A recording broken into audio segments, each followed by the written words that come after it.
welcome.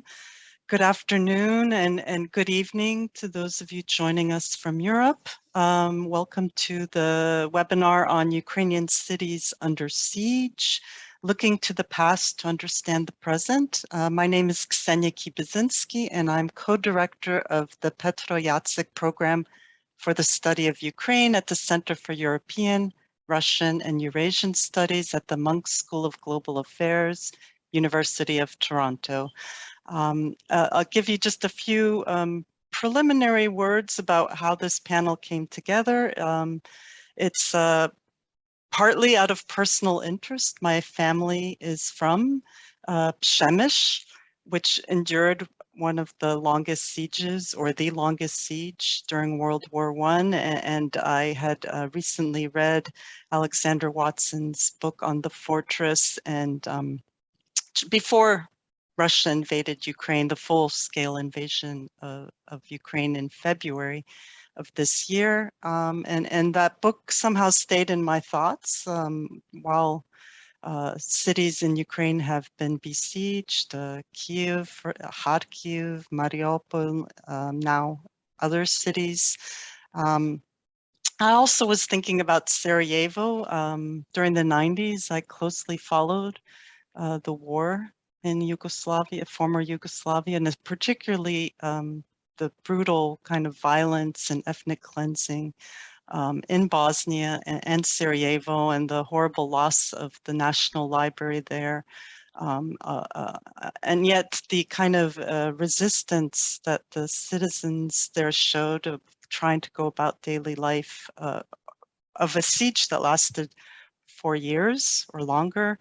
And you know, we're only 4 months into the kind of full-scale assault of Ukraine right now, and to imagine this enduring for years, months, years, is pretty unimaginable. So that's how this panel came together.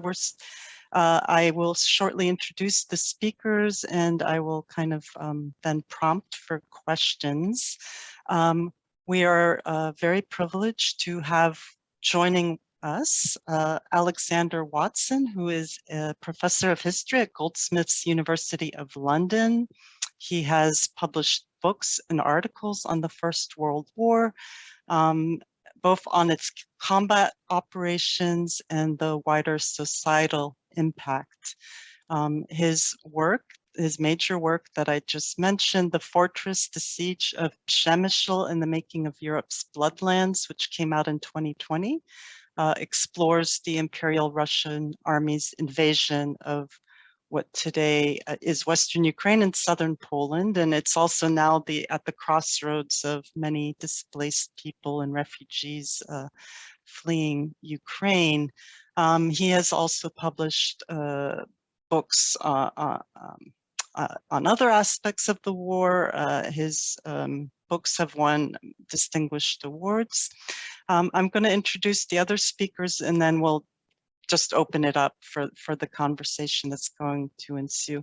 Mychailo Wynnyckyj, who we're waiting to join us, is associate professor at the National University of Kyiv-Mohyla Academy, and is the university's academic development officer. And one of his projects has recently come to fruition, the Global Kyiv-Mohyla Academy, with support from the James Temerté Foundation, which is bringing Kyiv-Mohyla Academy students to universities in Europe and North America. And we welcomed our first 20 students this summer, with another 100 coming in the fall.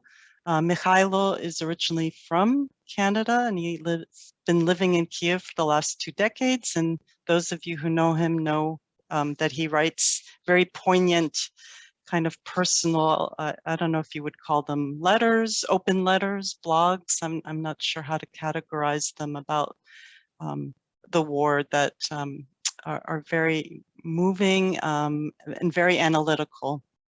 He has a book that came out fairly recently in 2019 on Ukraine's Maidan, Russia's War, a chronicle and analysis of the Revolution of Dignity.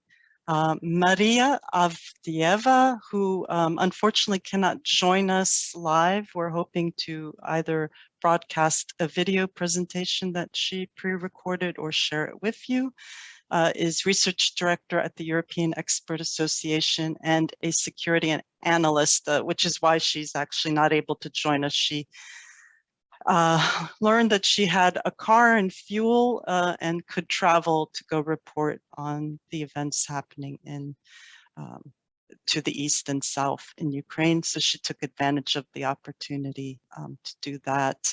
Since the beginning of the war in Ukraine, she's been documenting Russian war crimes and reporting on the ground on the situation in the besieged city of Kharkiv. And she has a regular reports on her Twitter account, and the links to her Twitter feed as well as the video are posted in the chat.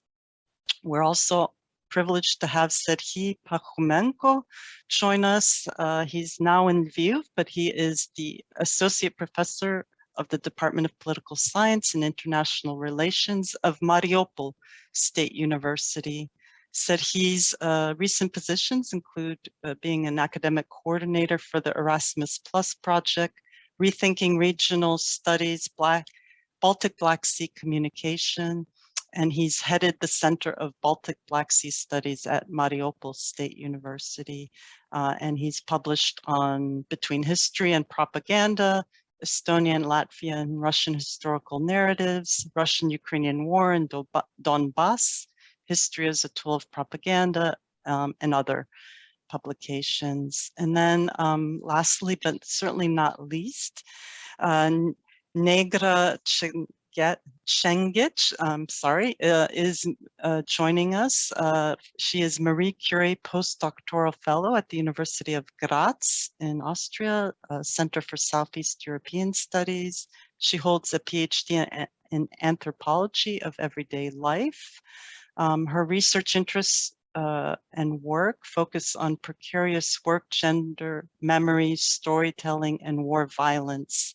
And she has made significant contributions to the establishment of the Gender Studies program at the University of Sarajevo. So I'm going to now move ahead with our conversation, and we're going to begin with Alexander Watson. And I want to just kind of give a quick quote that President Volodymyr Zelensky stated on March 17th. Citizens of Russia, how is your blockade of Mariupol different from the blockade of Leningrad during World War II? We will not forget anyone whose lives were taken by the occupiers. So he's going back to World War II in Leningrad. I want to take us even further back and ask you to describe this longest siege of World War I, the shifts in momentum, military strategies, and what the civilian population endured, and whether we can draw any parallels between what happened 100 years ago, such as, for example, Russian leaders' view of Eastern Galicia as being primordial Russian land, the extreme violence inflicted on the city, and the weaponization of things like food. And was there any unfinished business resulting from this clash of empires? So over to you, please. Okay, thank you. Thank you very much for the introduction. Thank you very much for the invitation to be here as well. And from your email, 7 minutes, no longer. Is that fair? Is that what's expected? You can go longer because Maria's not with us. So okay, well, I'll try and keep it brief. And we'll circle back around to you if there are more things to be said. Okay, well, I'll try and keep it brief. So, so thank you. Yeah, as Redmi said, I'm a historian of the First World War, and my most recent book is about the longest siege of that war, the siege of Przemyśl, which lasted 181 days in total, through 1914 to 1915, from September 1914 till March 1915. I'm guessing that most of you in the audience will know that that Przemyśl today is a city in southeastern Poland, right on the corner.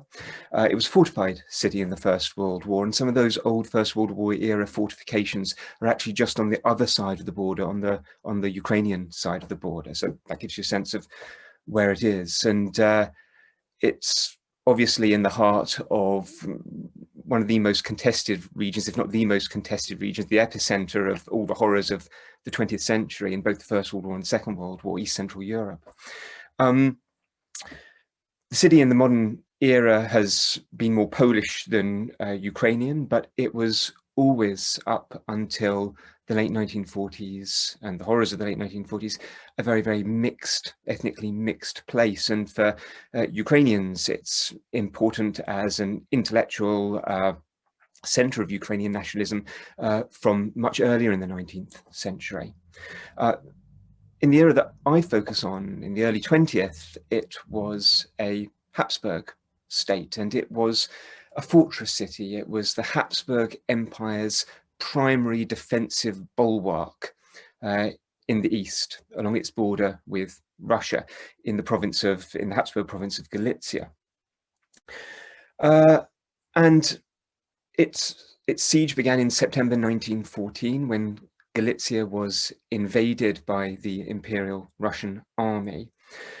And its resistance and the resistance of its garrison, which was drawn from right across Central Europe. Of course, the Habsburg Empire was an enormous place with 11 official languages. So as well as Ukrainians and Poles fighting in this city to defend it, there were Romanians, Serbs, Austrian Germans, Hungarians, Slovenes, Slovaks, Czechs. It was a really multi-ethnic garrison.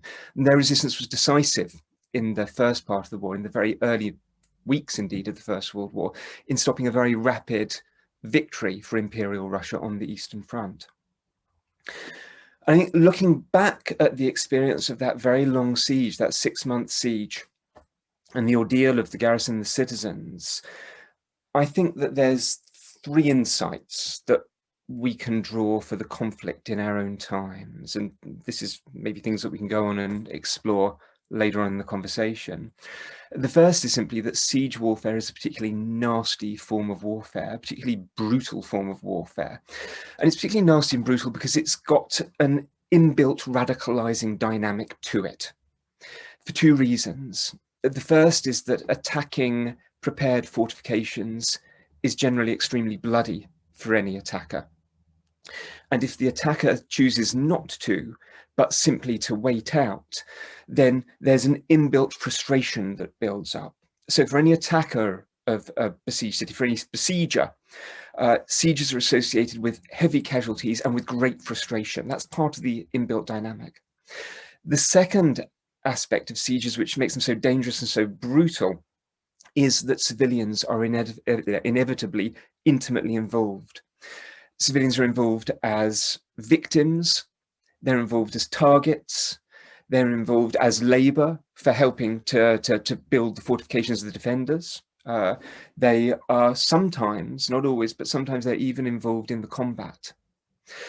And this heavy civilian involvement, where civilians themselves are targets, they're part of starving out processes of siege strategy. This blurs the boundaries between soldiers and civilians. It makes civilians an intimate part of this warfare, and it contributes to the brutality of the siege and to the anger and brutality on both sides. For Przemysl itself, I'll just say a couple of things about that. Of course, Przemysl, when I brought the book out in 2020, very few people have heard of it, but now it's much better known precisely because it is a center point of refugees. It's one of the main exits from Ukraine for refugees to safety. And when the invasion started on the 24th of February, and I was sitting at home watching these images of desperate people coming in at the train station, which is the old Habsburg train station, I just had this overwhelming sense of deja vu, because it was exactly like the accounts of that I'd read from 1914, from September 1914, of desperate people as the Imperial Russian army rolled into Galicia, took the city of Lviv. Desperate people heading westwards, fleeing what today is Western Ukraine, seeking safety in Przemysl. The stories, the accounts, the newspapers, the diaries talk about packed trains, people even riding on the roofs of carriages in order to try and escape the Imperial Russian army. And to see that happen again in the 21st century was, I mean, even at a second or third hand distance, it was a huge shock. I think that the other thing with this radicalization is it's worth mentioning is that when the Imperial Russian Army does finally take Przemysl, it embarks on a radical program of population reorganization, which has some parallels to what Russia, Putin's Russian army is doing today. There are attacks on Poles, there are attacks on Jews, but there are attacks on Ukrainian intellectuals, Ukrainian nationalists, Ukrainian institutions such as schools are closed down, the Ukrainian language is attacked. And there is a deliberate attempt to create this idea of Przemysl as a primordial Russian land. The Russian Tsar talks of the lands around Przemysl as part of a great Russia extending to the Carpathians. So that was the first point that I wanted to make. Siege warfare is a very brutal form of warfare with an inbuilt radicalizing dynamic. Second point that I wanted to make is that siege warfare is actually characteristic of modern state-on-state conflict. And that's a truth that I think is often ignored and often obscured, partly because we tend to talk about big conflicts in the 20th century as total wars, with a variety of characteristics. And in the more recent era, especially for the West, wars have tended to be quite short and speedy. If we think about the Falklands War in '82, if we think about Operation Desert Storm in 1991 or the Iraq War in 2003, these were all short military campaigns. But actually, a more frequent and more common experience of modern warfare is actually wars of siege writ large. The modern age has taken evil times and expanded them to entire states. And modern state-on-state wars, we look at the First World War, we look at the Second World War, we look at the Ukraine war today, have all the characteristics of siege warfare: fortified defenders, all-out resource mobilization, economic blockade and starvation, civilian involvement and the blurring of civilian and military differences, and the radicalization of violence and of the objectives of that violence. We see that with city-states, but we see that as a characteristic of 20th and now also modern 21st century war as well. And that was the reason actually why I wrote the book on Przemysl. I wanted to show that the experience of Przemysl in 1914-15, one city at siege, actually mirrored and preceded the experience of Central Europe writ large later in the First World War, and then also in the Second. So if my first point was about the radicalizing inbuilt dynamic of siege, and the second point is that siege warfare is actually modern warfare writ large. The third and final point that I wanted to make is about the epic quality of city sieges specifically. If you think about the huge, well-known sieges of the recent past, starting Przemysl in 1915, Leningrad in the Second World War, Sarajevo in the 90s, Mariupol today. These are sites of intense human suffering, but they're sites of drama as well, which I think speak to European culture. You know, we can go back to the inspiration through the generations of the stories of the Spartans, of Leonidas's 300 at Thermopylae. City sieges are locations which make personal, which make human conflicts over vast distances. Przemysl did that in 1915, Leningrad did that in the 14s, and Mariupol, I think, did it for a Western audience as well today, far removed from the fighting. Sieges can be decisive. Przemysl certainly was. As I've said, in 1914, the resistance of that multi-ethnic Central European garrison was utterly crucial in denying the Russians a quick victory very early in the war on the Eastern Front. But more than that, and I think this is in some ways the core characteristic of sieges, sieges echo beyond the boundaries of the fortification lines and the encirclement lines. They are inspirational for broader mobilizations and resilience beyond the fortifications. Cities at siege are mythical places which resonate during, which mobilize combatants, and which resonate long after wars have been fought as well. And we certainly saw that in the First World War with Przemysl, we saw that with Leningrad in the 40s, we saw it at Sarajevo, and I think we'll see it with Kharkiv and with Mariupol as well in the current war. So those are the three key points that I wanted to make. Thank you, Alexander, and thank you, Mychailo, for joining us. I've already introduced you, so I was going to move to you next. So I hope that you're ready. And I want to, aside from the comparisons that Alexander was making between Leningrad and some of the cities presently, I wanted to also draw on some other comparisons of, Grozny and Chechnya, which Neil Hauser in The Atlantic of just June 19th, says that Russia has a plan for Ukraine. It looks like Chechnya, and the template is simple, of flattening cities, installing henchmen, and ruling by fear. Also, recently on CBC Radio on the 16th of June was a comparison of Homs of Syria, and I think this is something we'll all want to come back to among the panelists, is about the idea of kind of herbicide, so the destruction of cities, and also domicide, targeting people's sense of home. So either by displacement or people's neighborhoods have been destroyed, so they live in another part of the city and they don't know the people in that part of the city.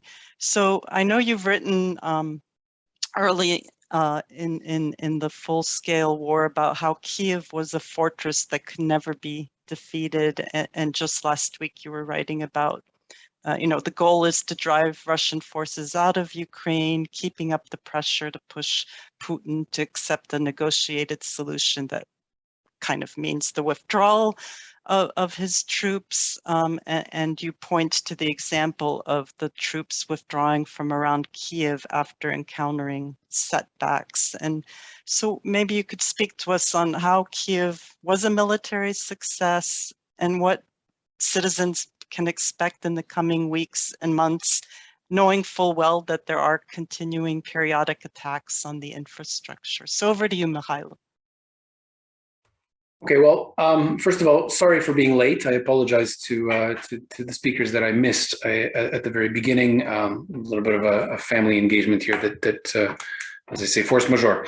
But nevertheless, I'm honored that I get to speak before Serhii Parkhomenko, I think, because if I'm not mistaken, he comes after me, and that's actually a very good thing, because if we compare what happened in Kyiv to what happened in Mariupol, there is no comparison. And I think that that's important for us to understand, that what I lived through and what my closest friends lived through and what my family lived through is not even close to anything that Kharkiv or Kherson or Mariupol particularly have gone through, and now Severodonetsk is going through at the moment. And I think that there, unfortunately, will be several other cities that we will be also knowing or hearing about.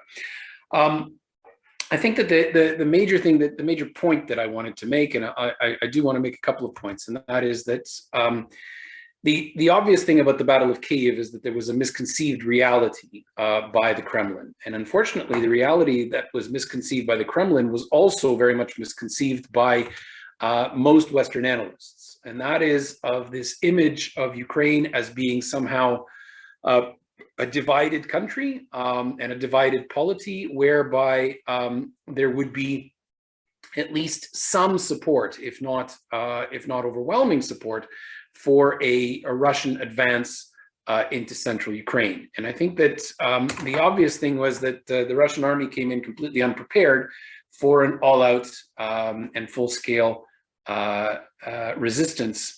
Very often the word that is used in the Western press is resilience, and I'll get to that, because I think that resilience is a very good word also for describing what we have all lived through. But in the initial phase, the statement is probably about resistance, and that was unexpected. At this point, we understand that the Russian army the plan was for it to roll in within 3 days, capture the capital, and the war was supposed to be over. Certainly, it was not supposed to last for 6 weeks in Kyiv, and Kyiv was not supposed to mobilize to the extent that it did. And I think that that is actually something that is not only surprising, but it was surprising for the Kremlin, clearly, but it was surprising also for most Western analysts. And I'm not just talking about military analysts who were clearly not on the ball. Let's put it that way. The post that I think, Ksenya, you're referring to was actually on February 16th. And it was a sort of an initial post that I did in Facebook, as I tend to keep up with these things in Facebook periodically. And the statement was, it's even possible for the Russian army to perhaps even occupy Kyiv for a grand total of 2 days. But there is no way that Russia could rule Ukraine's capital. And that, I think, is what was the major misconception. And that is that, it's not just about military might. You need to have a population that is, if not collaborative, then at least will somehow, somehow will not resist. Let's put it that way. In other words, it's a population that is willing to be ruled. And that clearly is not something that is about Ukrainians. And I think that that's something that I've been trying to get across. I think that, I'm a follower of Pierre Bourdieu and the concept of habitus.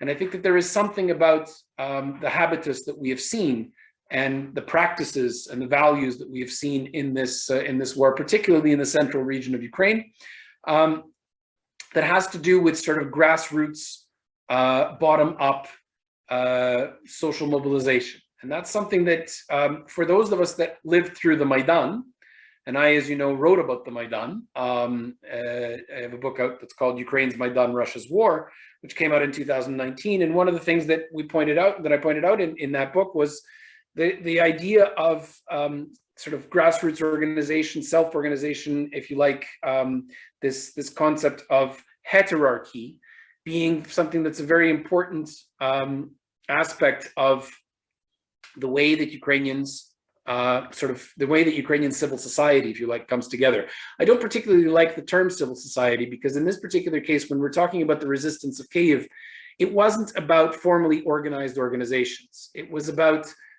very much grassroots sort of teams getting together. I'll give you an example of something that I personally lived through.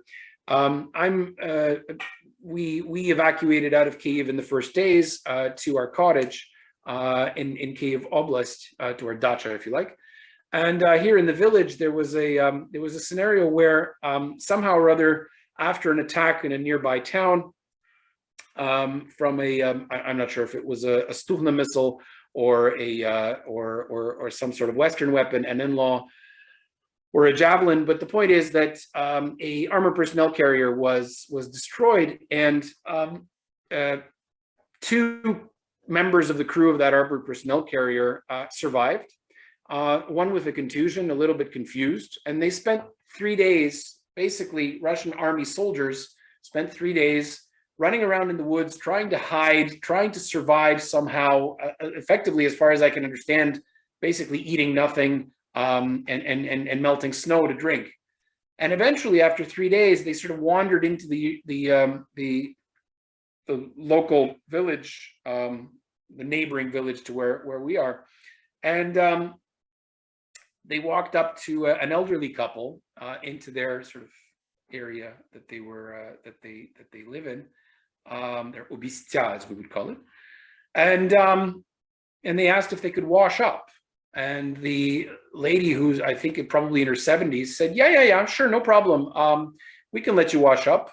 And as the 2 Russian soldiers undressed, her husband came out, who's also in his 70s, tied them up, and within half an hour, they were given up to the local police. So I guess the point that I'm trying to make here is that this sort of grassroots resistance is certainly not something that was expected. We don't expect these types of things happening, this type of resistance happening from 70-year-old pensioners. But certainly these types of stories are pretty common. The stories of occupation in the northern parts of Kyiv Oblast, whereby, 1 or 2 people in the village, 1 or 2 people in a town might be collaborating with the newly installed Russian forces. But in general, the Russian forces were either starving or had to loot warehouses with guns. And they certainly were not getting any kind of support from the local population. So we obviously have the story of volunteers. We have the story of territorial brigades being formed. We have the story of sort of resistance that is a little bit more organized, and volunteers organizing various things that couldn't be bought, or equipment that was not available to the Ukrainian army, and that's ongoing to this day. Much of that could be, I think, probably characterized as a sort of proto-NGO, if you like. In other words, a proto-civil society type movement, whereby grassroots organization would start around a leader, and that leader would be involved with either actual armed resistance or logistical supplies. Very similar to what we saw in 2013, 2014 during the Maidan Revolution, and very similar to the activities of the volunteers and the volunteer battalions and the various logistical volunteers that existed throughout 2014, 15, and into 16. So nothing new there, but what is new is this general mobilization, and we see it in, for example, civilians coming out on the streets of various villages in Chernihiv Oblast, just to the northeast of Kyiv, and literally stopping tanks with their bare hands. Something that obviously gained a great deal of Western press, but I'm not sure that we fully understand it from a social sciences point of view. In other words, we are so convinced that armies and wars in general are fought by hierarchical type units of society. In other words, that these require, this requires a significant amount of order, a significant amount of order taking, a significant type of leadership, if you like, a managerial capacity, which we definitely did not see on the Ukrainian side in the 60 days or so that that armed resistance was the I guess the story of the day in Ukraine. I think the epitome of this sort of grassroots resistance, and I think in fact I would probably use the word gall, was the tractors and the farmers pulling tanks away, captured tanks and that sort of thing. In other words, this was, if we like, in the literature, we very often talk about total war. Well, this was a certain amount of total war, but it was total resistance. And very often unarmed resistance, which turned out to be as effective as armed resistance, I would say, in this short period of time. Now, unfortunately, and I'll end my comments here with a little bit of a down note. Unfortunately, the second part of the war, meaning what is going on at the moment, is certainly not as, I mean, obviously the Russians have learned, right? They didn't miscalculate to the extent, they're not miscalculating to the extent that they did in the Kyiv region. And when I say Kyiv region, I mean city of Kyiv, Chernihiv, and parts of Sumy as well, and everything that came down from Belarus via Chernobyl, that sort of being the Kyiv region writ large, if you like.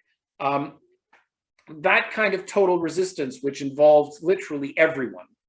And incidentally, if you were sitting on the fence, like some of the neighbors here in the village, you were very quickly, how should we say this, socialized by your peers as to what is right and what is wrong. In other words, it was literally total resistance, which effectively turned into a resilience, which I think that no one was really expecting. The story is about hierarchy. The story is obviously one of identity, misrepresentations of identity by the Kremlin and also by Western observers, I would say. And I think we still need to get our head around what exactly has happened here. But I think that those two terms, identity, hierarchy in terms of social organization, grassroots mobilization, are components of something that we're starting to call resilience. And there's something that I personally am working on at the moment. I'm trying to understand a little bit better as to how social resilience establishes itself. So I'll just leave it at that. Thanks. Thank you, Mychailo. And it actually worked very well, you're following up with Alexander. I had Kharkiv as kind of a transition city between Kyiv and Mariupol, but Maria is unable to join us. Again, I mentioned the video that is in the chat. You can download and listen to it after our webinar is completed. She graciously recorded a segment for us. I'm now going to move on to Serhii, obviously or maybe not obviously, but it seems the situation is quite different from what Mychailo just described. So how has the city survived the siege, and how have inhabitants survived, if we can call that survival? Why has the city undergone such barbaric bombardments? And what kinds of questions might you kind of ask and answer about what happened in Mariupol during the siege, and what mistakes were made by the central and city authorities? So over to you, please.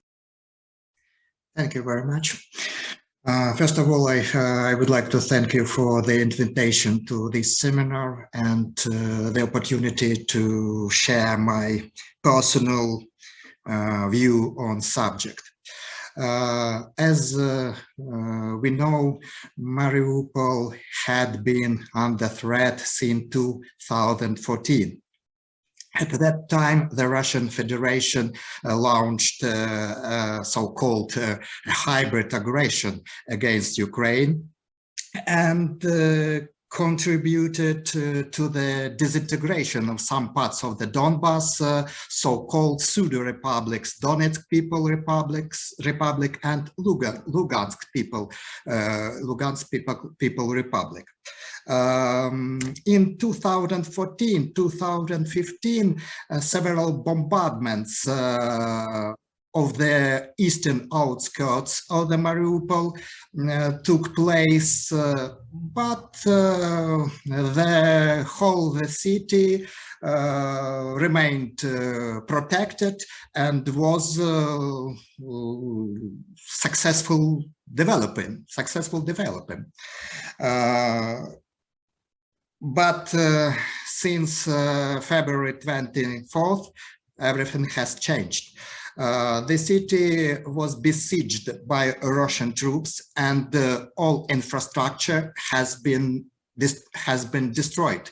There was no gas, no electricity, no water, no internet connection. Everything happened so unexpectedly that no one was prepared.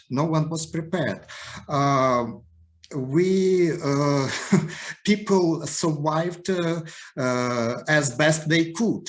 We cooked food on bonfires. We went for water to the river or spring. We gathered raindrops and boiled snow for drinking.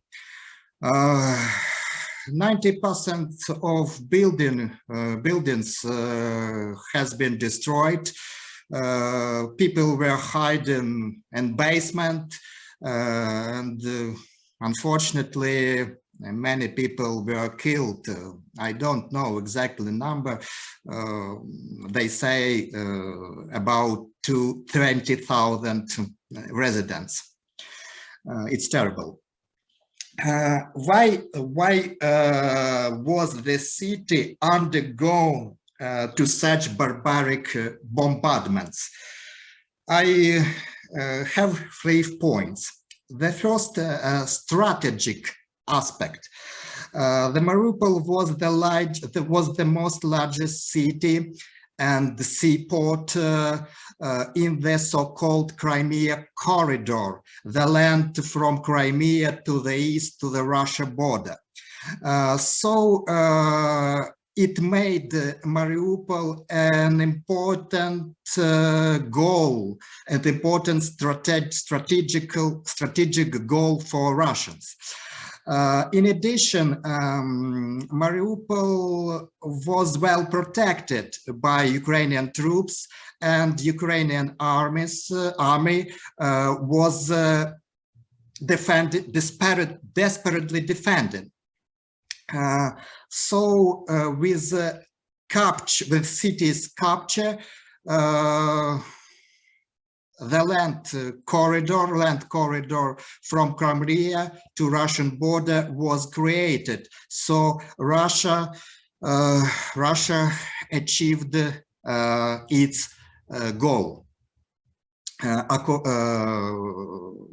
concerning Mariupol. The second point, the second aspect, ideological.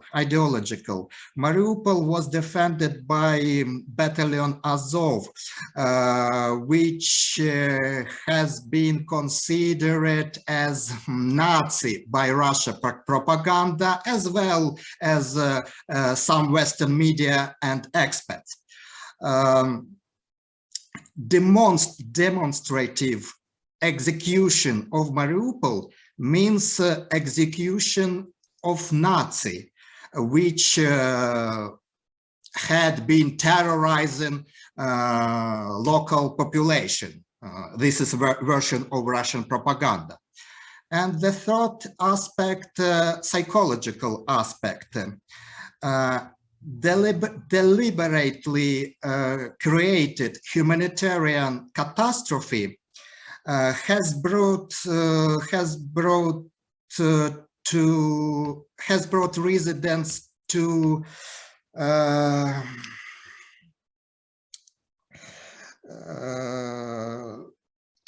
survival.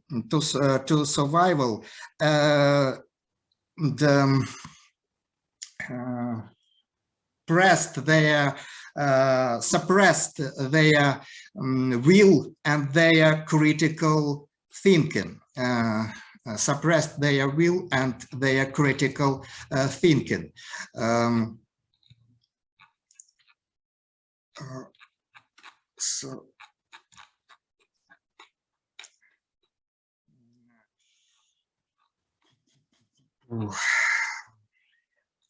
Sorry.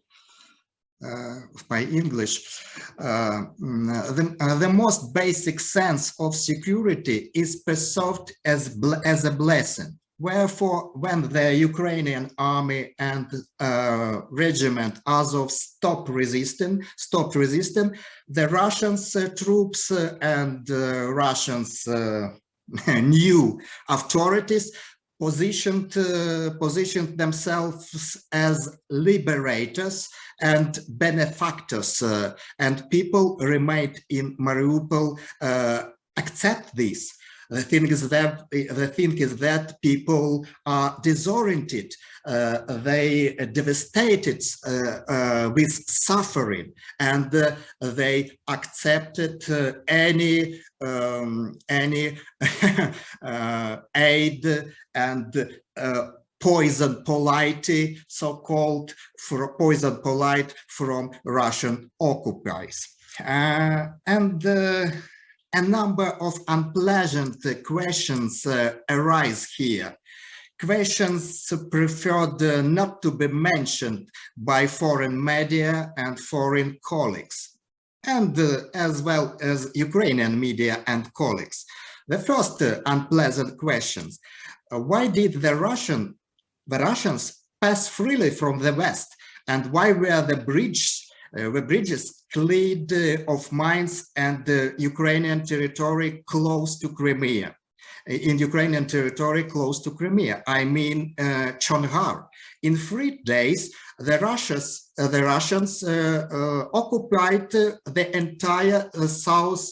entire south of Ukraine, east of the Crimea, meeting no resistance. Mariupol was encircled from the west and from the north.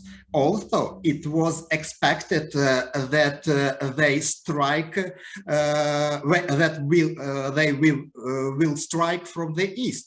So the main fortification, the main Ukrainian troops were located there from the east, but not from the west. This is a question for the central authorities. The second, why did the mayor of Mariupol, in general successful mayor in peace time, why did the mayor and practically all local authorities leave Mariupol in the first days of aggression? What is more, they recorded uplifting videos for Mariupol residents from safe places, passing the message: everything is okay, stay where you are, Mariupol is protected, do not panic. No evacuation was organized. The third unpleasant question: the city found itself in the Middle Ages, not only after the barbaric aggression of the Russian, but also because of the tacit division of residents into so-called castes. The first caste knew everything and left. The second caste knew something, but didn't live for various reasons. And the third caste knew nothing and believed first. I and my family and many, many thousands of Mariupolians belonged to third caste.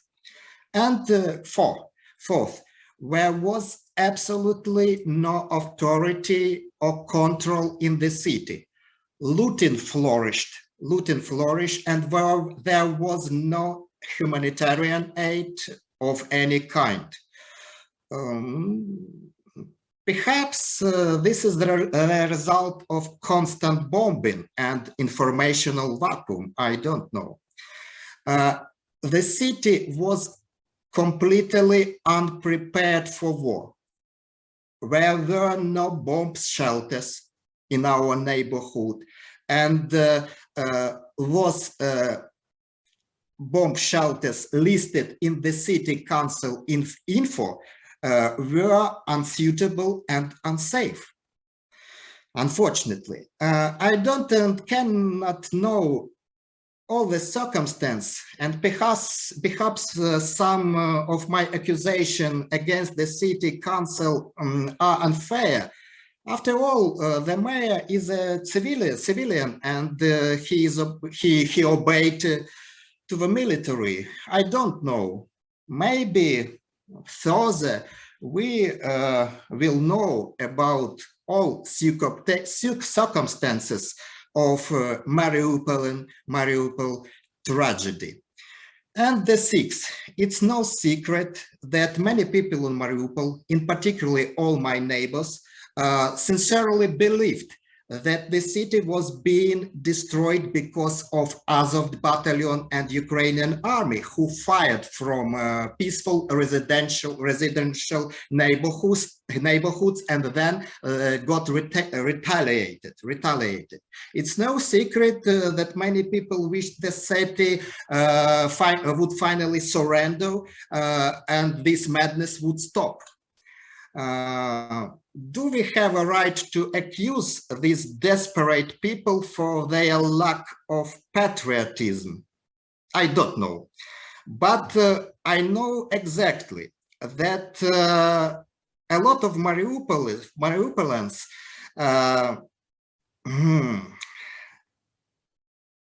has so-called diluted identity, Ukrainian-Russian identity.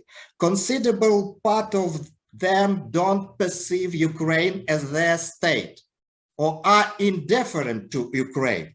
A considerable part of them sympathize with Russia or have such position. It doesn't matter what authorities we have, as long as they live in peace, have jobs and salary. This applies primarily to the working class people with low levels of education, but I want to mention that Mariupol is an industrial city with two large, Mariupol was an industrial city with two large metallurgical plants. Their owners is Ukrainian oligarch Rinat Akhmetov, and a significant part of Mariupolians worked at these plants. They belonged to working class people and had diluted identity. It doesn't matter. Ukraine, Russia, the main things are salary, work, and peace. Our authorities before war created a bright pro-Ukrainian picture. They did a lot, but identity of deeper people, like Putin's of Surkov's Glubinny Narod, deepest people, remained not Ukrainian. The new generation of Mariupol residents was already different. School education and patriotic education did their job, but now it's all turned back due to the occupation. Serhii, can I maybe interrupt now and bring in Nejra, who is in a difficult position perhaps to try to tie some of these threads together as someone who lived through and is hearing the trauma of Serhii and this kind of notion of diluted identities, non-patriots, and perhaps based on your research that you did for your PhD on speech and war violence and how citizens of Sarajevo kind of verbalized and integrated their war experiences of living under siege into their life. And you looked at them 10 years later, and even now, perhaps you can offer some insights into how they coped and are coping and what we can expect in a post-war victorious Ukraine. So over to you, please. Thank you very much. Yeah, actually, I'm bringing kind of new perspective from the post-war life.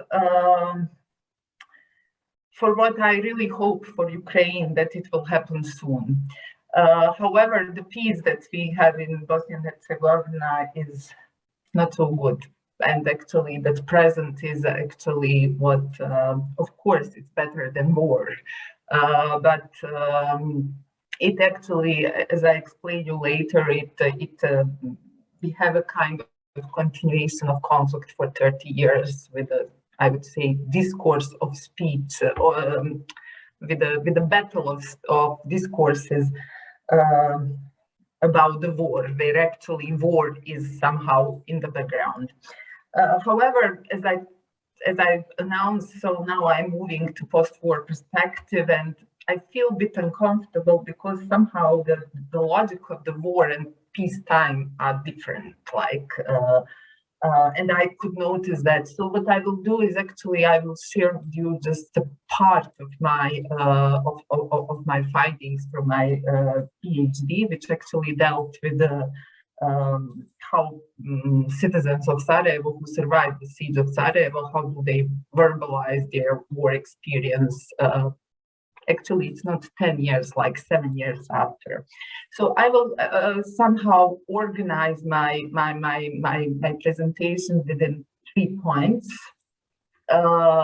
So first, I would say that on the basis of my findings, that verbalization of war experiences depends on the present time, how the war ended and how much space are made by the official discourses on war to incorporate undiscussable topics. So what kind of discourses about the war actually we have, and how much we will have the political climate which would open possibilities for the changes and for the not only for one discourse but for the different kind of stories. So during the last 30 years, since the termination of the war in Bosnia and Herzegovina, as I already told, the political conflict continued in the form of the battle of war discourses. And what we have actually in everyday media life is a kind of noise, in Walter Benjamin's terms, which is actually not inviting which not invites for speech of ordinary people, what kind of experiences they had in the war. So reaction of Sarajevo population to that is a silence. As that period of 4 years of siege never existed, which actually my interlocutor explained as follows. So when I asked them why do they not talk about the war, so they say they yearn for oblivion, they want to continue with their life. The silence is also explained as existential necessity, like you have to go on, and the present actually is the difficult. The lack of interlocutors, like I don't have anybody to whom I would talk to who would understand what I'm talking about, inability to verbalize or imagine some things from the perspective of peace life. However, I have to say that there are differences. So I did it like 7 years after the war, and I would say for significant time there was almost complete silence. However, it started, I would say, to change maybe, I would say with Corona pandemic a lot, because it reminded people somehow at the very beginning the situation on that, when you didn't know what will happen, etc. But even before that, the people started somehow to compare present, to say when they want to criticize something in the present, to say that was not so bad even during the war, at least in that way. And then it was Corona pandemic, which really reminded people of that. And then there was the start of the war in Ukraine, which for me, it was the most, the media images really brought back war memories, and not only just at once, but actually that I know people who told me that now even for months they have that flashbacks, etc. Because what the colleague before me explained now at the very beginning what's the situation of living in Mariupol, it's very, very similar as it used to be in Sarajevo. So the second point, against the widespread perception of war survivors as helpless victims, my interlocutor presented themselves with agency through diverse roles and positions they hold, particularly gender-determined, gender condition, that help us disentangle the social relations during the siege of the city. Even there where suffering role is emphasized, it is in tension with acting. It does not mean that in the background was not the violent context. However, the suffering and explicit description of these inhuman circumstances do not dominate in narratives. They are presupposed. So they actually act against, in relation to that presupposing framework of terror and the violent social relationships. To talk explicitly about that, how it used to be during the war, out of the field of the own acting, through the imitation of normal life and making the continuities with that, would actually mean to present the atmosphere, to present the affect, the suffering, the helplessness of the war, but actually explicitly missing in their narratives. So actually the way how they present is through their acting, what they've done, etc. It does not mean that they present situation better than it was. Nothing was normal, but as Ivana Maček notes on everyday basis, they imitated normal life, and that was an important coping mechanism. So against the widespread chaos and discontinuities, they managed to develop some continuities so important for life.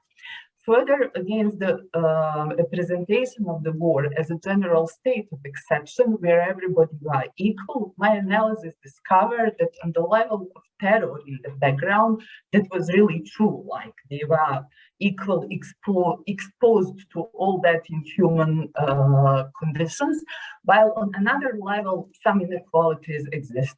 This leads us towards next point, and it is the third, that discourse of helping or care for others within inhuman conditions is the major way how war experience is narrativized.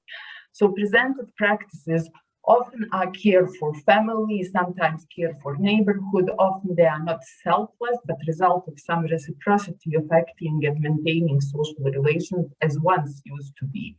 In significant measure, they are actions of women, often building on pre-war practices of female unpaid work. In some presented situations, there are also civic courage, the resistance to the dominant hegemonic order in which pre-war life presents the norm.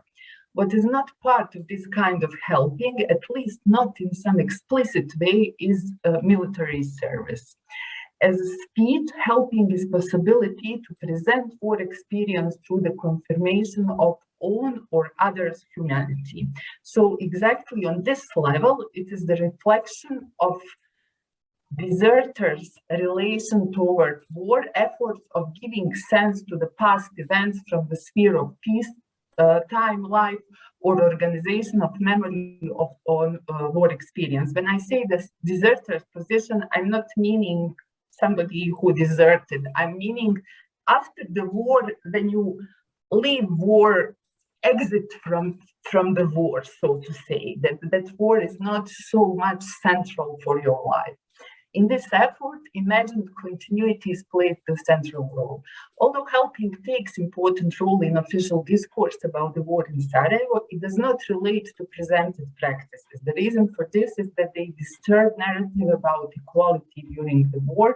The siege, it hides the division between privileged and ordinary mortals, those who dig the trenches and those who did not, those who could leave the army easier and those who could not, those who with hard physical work provided life for multiple people and those who did not.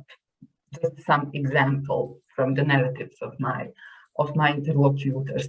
Finally, what is missing almost fully in their narratives is waiting and hope for international military intervention or end of war. Care for others, which was determined as an important human feature, circulated among Sarajevo citizens. This concern is, according to Heidegger, the structure of opening towards the world. So they, at the same time, yearned for it during the whole war from the world, particularly from the Europe. Widespread attitude at the beginning of the war is that the world, particularly Europe, will not allow something like that to happen, particularly in the heart of the Europe. To talk about it would mean to talk about own naivete, disappointment, perhaps the current mode of living, where most of them feel entrapped in relation to the rest of the world in spatial and temporal sense. I did my research in 2011, where still we had very restrictive visa regime in relation to traveling. That's it. Thank you. We have until 1:30. There are some questions, but I do want to give maybe about 5 to 7 minutes for you to respond to each other, and I'll just go if you raise your hand and you want to comment, and before I open it up to the Q&A.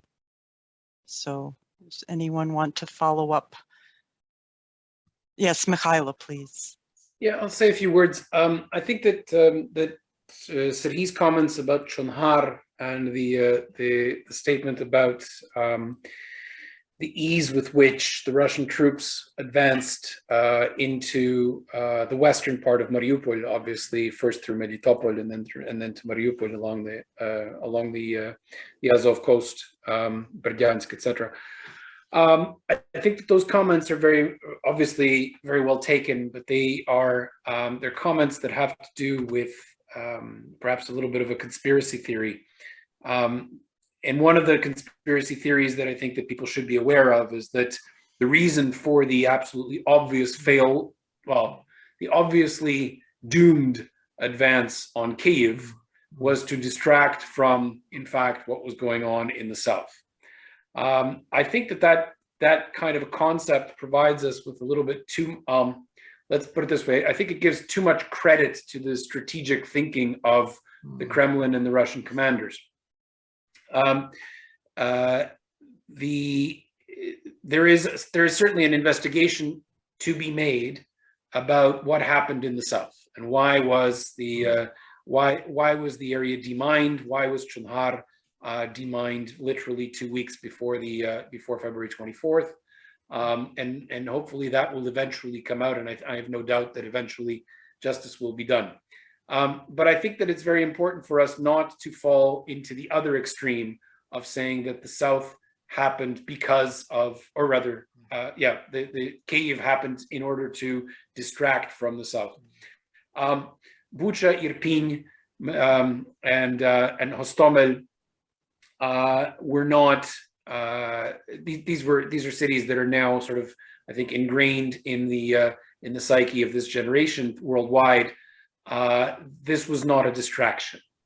This was what a continuation of, or in fact, I think a prelude to the type of genocide, genocidal and barbaric tendencies that the Russians have shown in this war for the last 110 days. I think that, unfortunately, these were not. If these things had happened only in Mariupol, we would be talking about something a little different. I also wanted to respond to the concept of fluid identity, or perhaps ambiguous identity. One of the, I think, things that is correct in the social sciences literature is the concept of the line on Ukraine's map, and that has to do with anyone that has been interested in electoral politics and identity politics in Ukraine, as it is reflected in electoral preferences. We see the 1994 election with the line between Kravchuk and Kuchma being Western Ukraine only, the 2004 election, including sort of the line that goes effectively from Poltava to Kropyvnytsky. And in 2014, the line moves to the line of contact effectively in the Donbass. In other words, there is an eastward movement of identity, and it's an identity and electoral preference. Mariupol was directly on the line of contact, and therefore, not surprisingly, there would be still a bit of an ambiguous state, or an ambiguous consciousness, if you like, with respect to Ukrainians versus Russians and geopolitical preferences, etc. Having said that, the several times that I was in Mariupol prior to the war starting, and I visited there literally, well, at least four times a year, the concept of Mariupol being the city where the Ukrainian sun rises. Rise. So in other words, Ukraine geographically, it is the most eastern part of Ukraine, and it is the place where the Ukrainian sun rises every morning. That concept was something that I think perhaps romanticized, but I mean, identity is always romanticized. And I think that concept was perhaps surprising to the Russian invader, that there would have been so many people in Mariupol that would in fact be resisting, that would in fact be resilient to that. And of course, the final thing that I wanted to say is that with respect to Mariupol, there are an awful lot of I think misnomers about Azov and the concept of the Azov battalion, which has effectively been defending Mariupol since 2014, and of course today has become heroized very much in the Ukrainian discourse, national discourse, patriotic discourse, if you like. But I think that this there's a narrative. There's a battle of narratives that's happening in this war, and the reality is that Azov was caught in that battle of narratives. The question of Mariupol and the identity was in a battle of narratives, and so that's part of the story, is the battle of narratives. This other part of the story is, I think, very important, is the social structures that were used for resistance.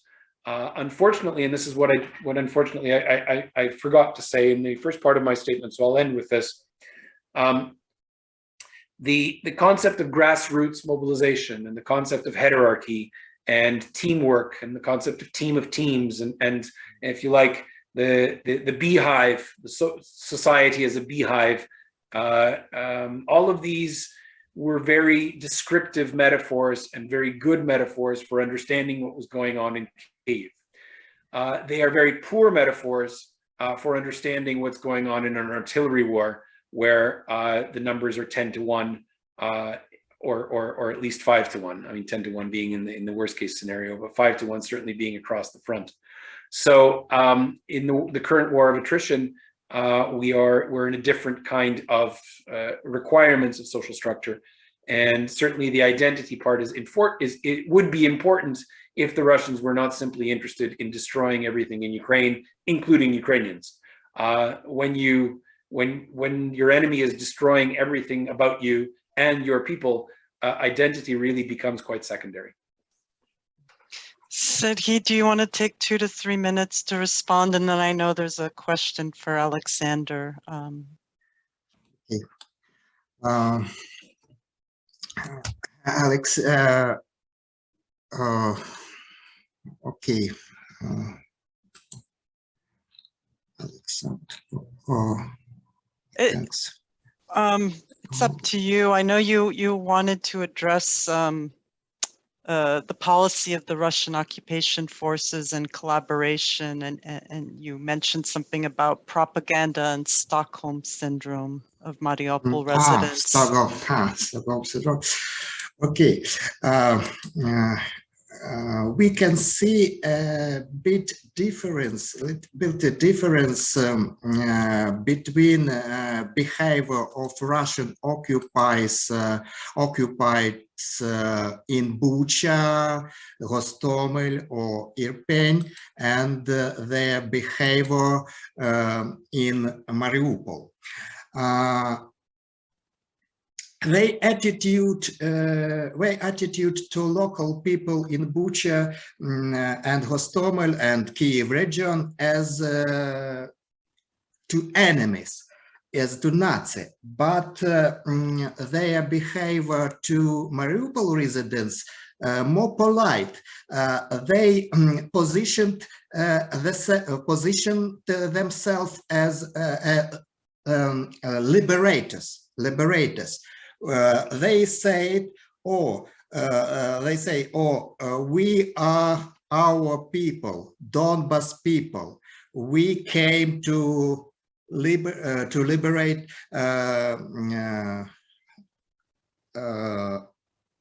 you from Nazi and Ukrainian authorities.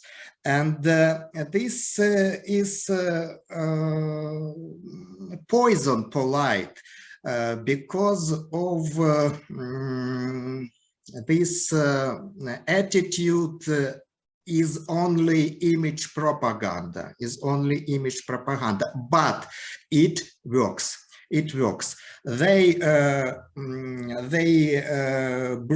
bring and give people humanitarian aid. They help to restore some squares, or I don't know, and people, disoriented people, devastated people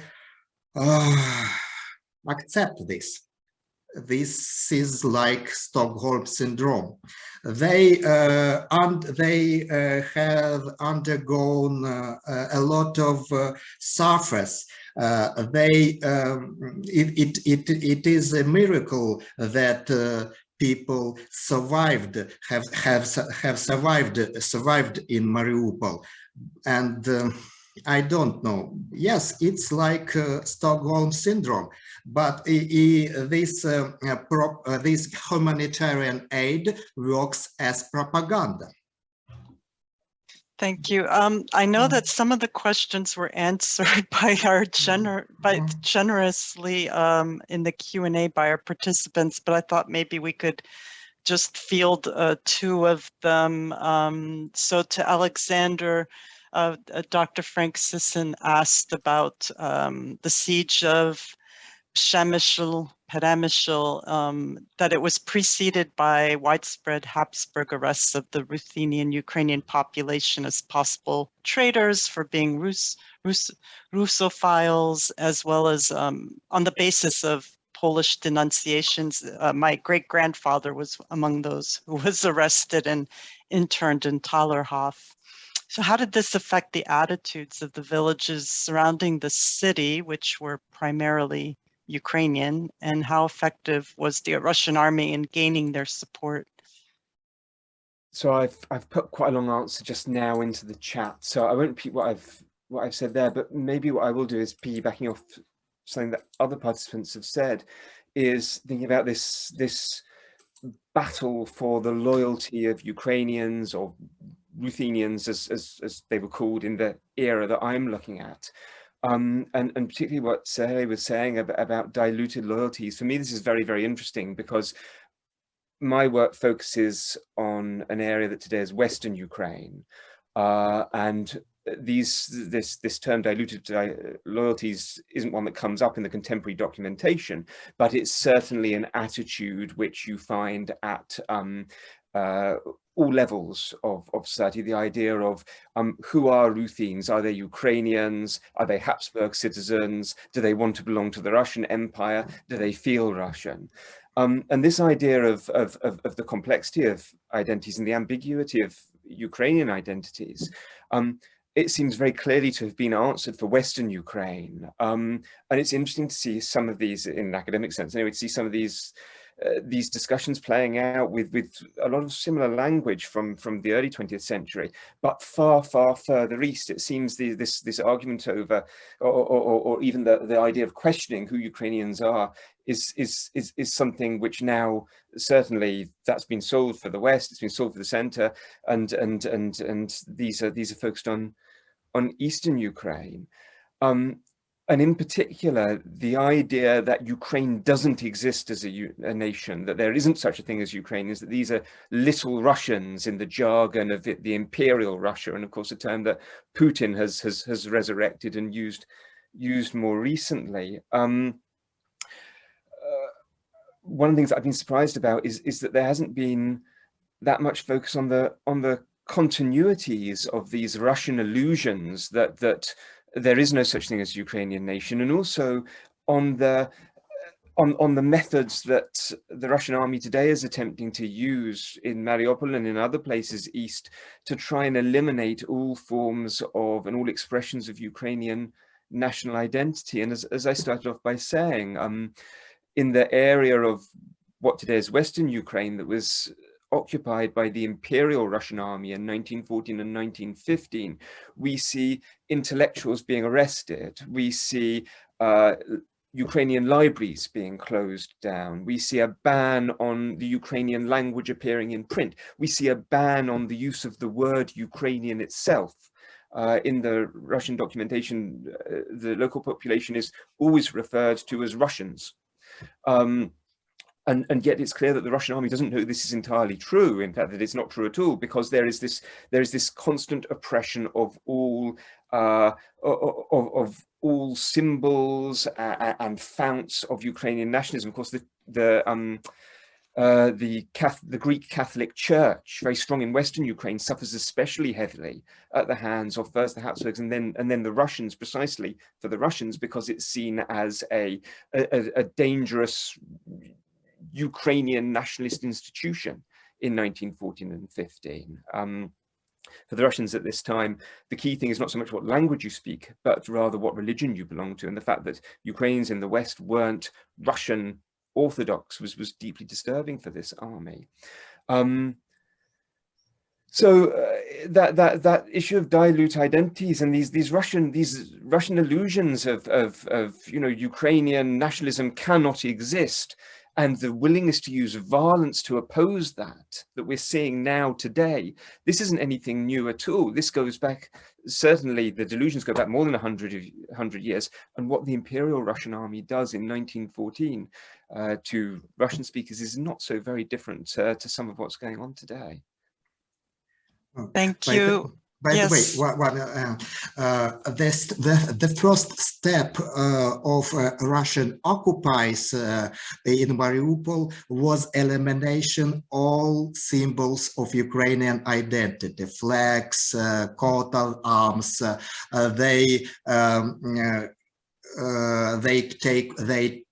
take out Ukrainian literature from school. I saw propaganda video about one of the Mariupol school, which restore educational process, and all Ukrainian handbooks, history, Ukrainian literature was eliminated. This is the fight. This is fast fight for identity. So in 1914, you have you have exactly the same thing. Polish language education is allowed to go ahead, but Ukrainian schools are completely closed down in what then is Eastern Galicia. Ukrainian-speaking teachers are encouraged to go to St. Petersburg or other places in order to retrain as Russian. The textbooks are changed in exactly the way that you're talking about. The same situation now in current Mariupol. The same situation. I want to maybe just, we have only 6 minutes and I think it will just kind of explode, the screen will maybe disappear. So I want to first thank Alexander, Serhii, Nejra, and Mychailo for taking part, for Maria for recording the video. I wanted perhaps just to close with the example Sarajevo and about this notion of diluted identities. If that was kind of, I associate Sarajevo with being a diverse city at the time of war, and how was there a sense of loss, you know, of the city, or loss of the sense of home amongst this population, and how has that been rebuilt with the understanding that we only have a few minutes?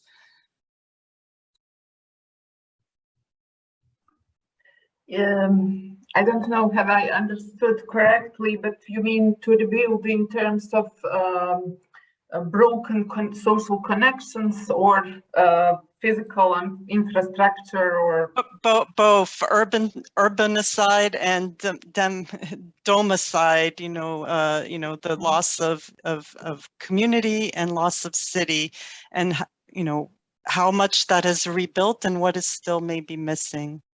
Mm-hmm. I think that my interlocutors, who are those who remained, who was in Sarajevo during the siege, they would say that in terms of social connections, like that, at least in their circles, that it remained the same. And that was actually one important resistance strategy to, particularly on the level of neighborhood, but also where actually people really, how to say, they used to say like the neighborhood, they could save you, but also they could destroy you. Like it has that kind of relationship, and I would say it was kind of the test field, actually, like how much that certain people changed their views, etc. So actually, the part of that, I would say, remained. Unfortunately, I'm talking now about the social connections. Unfortunately, significant part of Sarajevo population, particularly of the Serb origin, they left the city during the war, and majority of them, they didn't come back. And it's not only about they leaving the Sarajevo, but actually the quite similar, the pattern is happening all around Bosnia and Herzegovina. So actually, from one that it is not only a story about the Sarajevo, but okay, Sarajevo was really very multi-ethnic, multicultural, etc.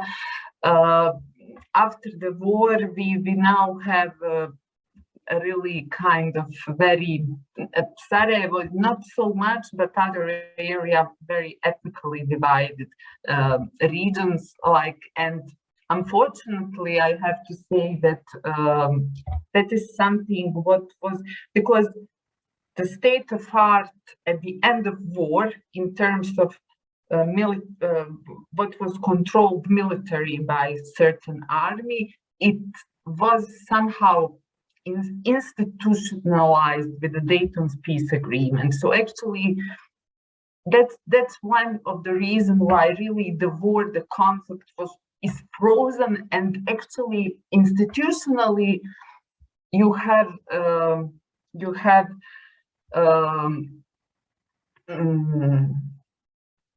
do not have a stimulating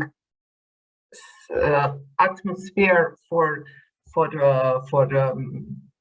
many people to rehabilitate relationships. So actually, many people returned. There was a huge return program. However, the return was understood by international community as a return of property. And in terms of, and they actually usually presented as a huge success, like 97% of people returned. No, people didn't return.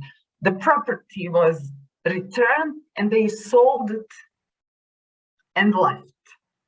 So actually, that is I would say one of, because actually the return of property was not sufficient. Okay, it is important. You have to have the place where to live, but it's not sufficient to really create the life. You have to have employment, you have to have the supportive environment, etc. But these are the challenges of the post-war life. And in 2015, I was, and I'm still affiliated to one NGO, Peace Academy. We hosted here in Sarajevo a group of Ukrainians, human rights activists, etc. And the topic was transitional justice, life lessons learned. And actually, the whole training was how not to do, what to prevent to happen. Thank you so much. And I think we could benefit from drawing on your experience and resources. Again, a big thank you to our panelists for sharing their time so generously with us this evening from Europe. I wish everyone all the best, and please do stay in touch. There's many more conversations to be had. So thank you, and thank you for all who participated. Thank you. Thanks for organizing this. Thank you.